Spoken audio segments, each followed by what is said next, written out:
Meijer.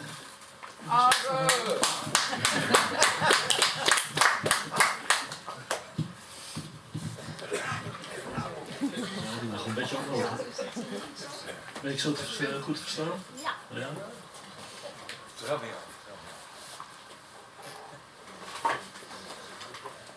Dichtmiddag. Je steekt een hand op, gebruikelijke groet.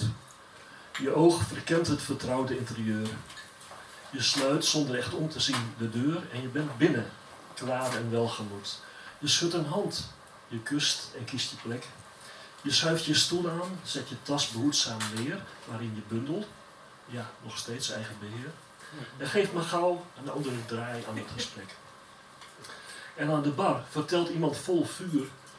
Je ziet zijn rug, herkent vaag het postuur. Wat jij al weet, want het is jouw verhaal. Je bent het zelf. Hij draagt jouw jas en sjaal. Je speelt een gastrol in je eigen avontuur. De poëzie klinkt wonderlijk normaal.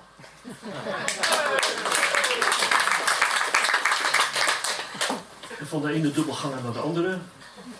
Dubbelganger. Sommigen zien hun gelijken niet graag.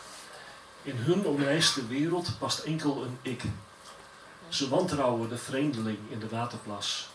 Verwerpen de blik in de winkelruit. Een enkeling duldt zelfs geen naamgenoot.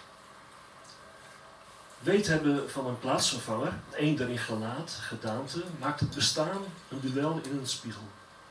In het duister van de ziel zwerft angst voor de dood. Toch, van binnen spookt geen gezichtsverlies. De nieren van de een zijn nooit die van de ander.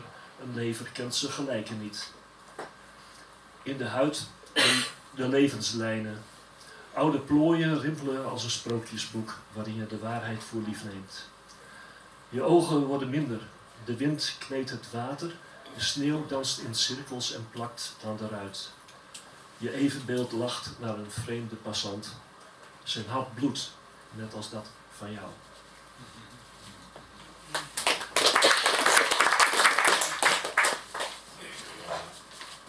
Grenzeloos. In geen omzwerving blijf ik rusten. Mijn oorsprong liet ik achter mij. Geen landkaart wijst me waar te gaan. 'S Nachts slaap ik in parkeergarages of op een krant in een portiek. Een dunne, magere holenbroeder. Er is geen plan, er is geen reden terug te keren op mijn schreden. Ik tel de dagen enkelvoud en kijk niet om. Ik ben tevreden.